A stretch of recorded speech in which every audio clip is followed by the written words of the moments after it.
Hello my friends, it's the Game Boy Geek here, and today we find ourselves as thieves in the Wizard's Tower.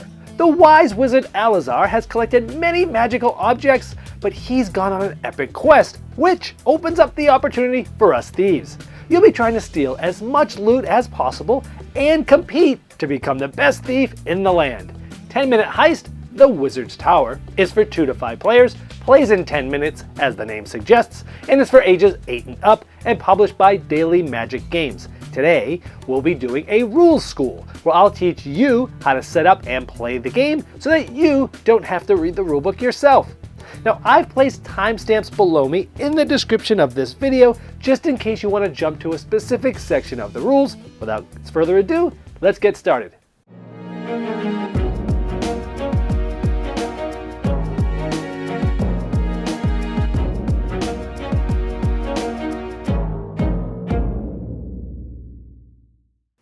10-minute heist, the Wizard's Tower is a set collection game for 2 to 5 players where you'll be one of these thieves running through the tower and grabbing objects.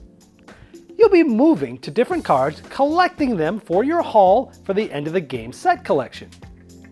But you need to plan accordingly because you can only move side to side in the same row or to any card below you, and you can never move up, so anything you pass above you can't get later. You'll be getting bonus points for being the first or second to exit, but don't be the last or you'll lose some points. And at the end of the game, you're going to be scoring points for having the most of certain types of sets, like different suits that are on the cards. Or different numbered values, like 3, 4s, or 5s. And by having the least amount of curses, but if you have the most curses, you'll be losing points. And those cards with curses are very appealing because they give you abilities that trigger right when you grab the cards. And whoever has the most points from all these scoring tokens will be the best thief. I'm going to show you how to set up the game for a 3 to 5 player game. The 2-player setup will be at the end of this video. First, you're going to separate out the cards between light cards, which have this lit up window, and dark cards. Now, from this dark card deck, you're going to search out 8 special cards to remove from the game. And so from that dark deck, you're going to find 8 cards that have a half moon in the upper right hand corner that look just like this. You'll take these 8 cards, you'll remove them from the game and put them back in the box. Next, you'll shuffle up both of these decks independently of each other. Next, you're going to find the balcony and you're going to place it in the middle of the table. However, I highly recommend putting it so that there's enough room below this where you're going to be placing all these cards. The best way to do this is to take the box of the game, line it up at the top of this, and give yourself about 4 of these box heights. That's where the bottom of the cards are going to be at the end, so make sure you leave yourself that much room below this balcony. So for example, I've used 4 of these box heights to get down to here. This is where the bottom of those cards are going to get to. This is just used to measure. You can remove the box from here at this point. Next, from the light deck, you're going to take cards and place them face up like this, 5 of them. You're going to make 2 rows of 5 just like this from that light deck, lining up the top one with the top of the balcony. Then you're going to deal 1 light card to each player face down. Any remaining cards of the light cards at this point can be removed and placed back in the box. Next, you're going to take that shuffled dark deck and you're going to make 6 more floors showing just like this. So there's going to be 5 in each row. You're going to create 6 more floors with that dark deck. Now on the last of the 6 rows that you're making with this dark deck, the bottom right card will be placed face down and any remaining cards will be placed back in the box. You don't need those. So at this point, you should have a tower built with 8 total rows and 5 total columns for a total of 40 cards.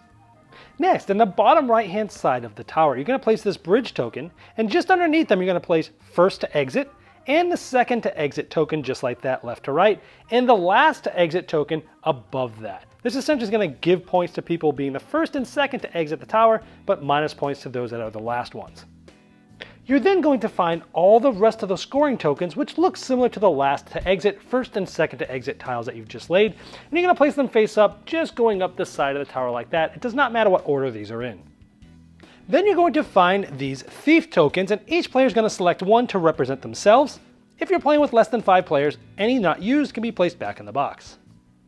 And all the thieves playing will place their thieves on the balcony at the top left of the tower. And the last player to win a game of anything will be the starting player. The object of the game is to have the most points at the end, and you're going to be gaining points by being the one to be able to claim some of these tiles, which will be giving you the points that are stated on them. And to get these, there'll be different ways of getting them. Like here, you'll be getting different types of cards, and if you have the most of those, you'll get those points at the end. Sometimes you'll need the most or the fewest in order to get specific types of points, and then sometimes you'll be getting points for having specific cards that have a certain number on them, always having the most of those. So much of the points is by getting these, by getting set collections of different types of cards. The game is played in clockwise manner, starting with the first player and just continuing clockwise for the entire game. On your turn, you're simply going to move your thief to a card and take that card and add it to your haul, which I'll show you in just a moment. So when you move your thief and take a card, you have to move your thief either in the same row to any available card or to any card below it. However, once you move down, you can never move back up, so you're always either moving side to side or down to get any available card.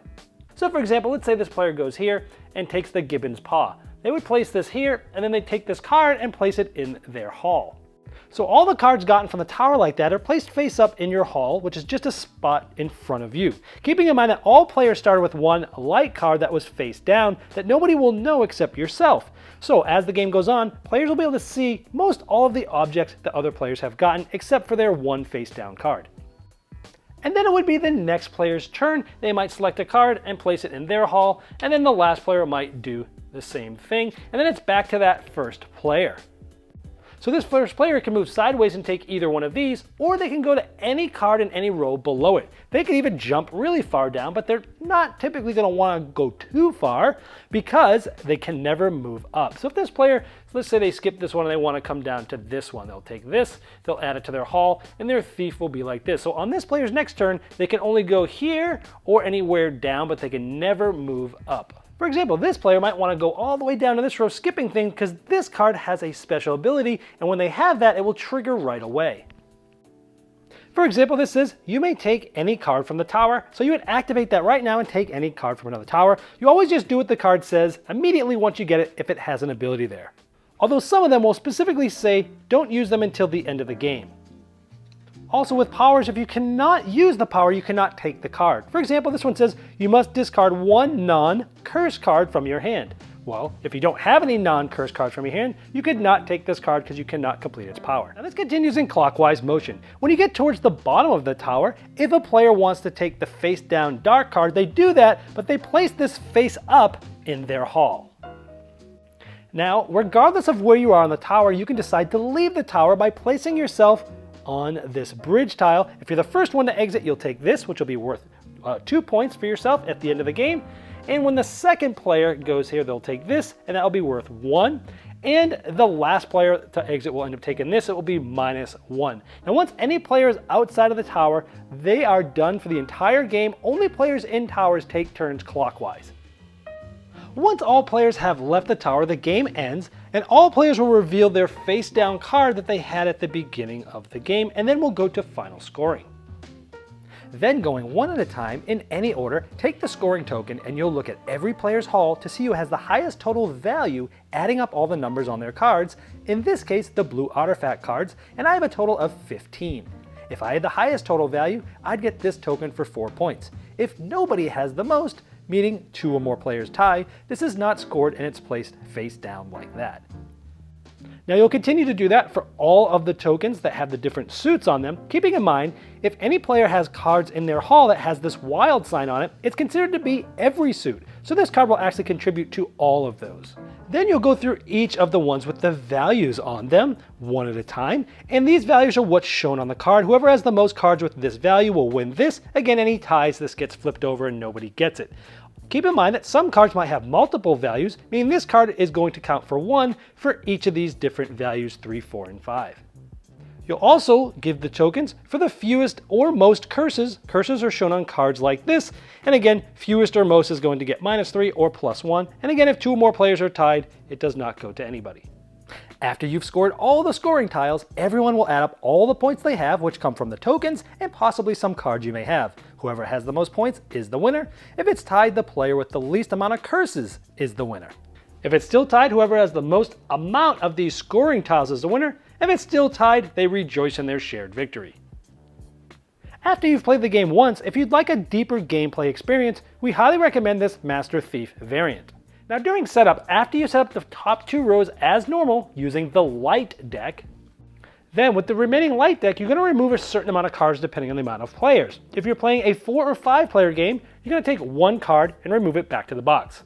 If you're playing a 3 player game, you'll take 2 of these cards and remove them back to the box. And if you're playing a 2 player game, you would take 3 of these cards and remove them back to the box. Any cards that have not been removed back to the box get set to the side for now.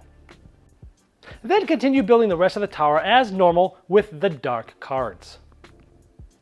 Now that everyone can see what's in the tower, players are going to draft from the light deck that has been set aside previously. Now starting with the last player, meaning the player who's going to be last in clockwise order, they're sitting just to the right of the start player. That player is going to take all the remaining cards that have been set aside, they're going to select one that they want and place it face down in front of them. Then they're going to pass the rest of these cards to their right, meaning that this is going to continue until the start player is going to be the last player to select a card, place it face down in front of them, any remaining cards the start player will place back in the box.